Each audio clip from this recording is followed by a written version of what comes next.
In the main window of the broker, select Deposit with USDT. Select Continue. Choose the trading network. I choose TRC20.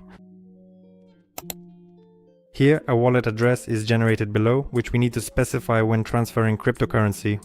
So I copy it. I go to Bybit and select Withdraw. Here, select USDT. On-chain. Here, enter the wallet address that we copied and select the same trading network that we chose earlier. Enter the amount. At the bottom right, I select Withdraw. Please carefully check the network you specified, TRC20, below, and make absolutely sure it is correct. The wallet address that we copied earlier from the previous screen, you can go back here again and double check the first and last two letters to be safe. Go ahead and click on the Confirm button, enter your security passwords, and then select Confirm once more to finish. The withdrawal request has been submitted. This process takes about 30 minutes.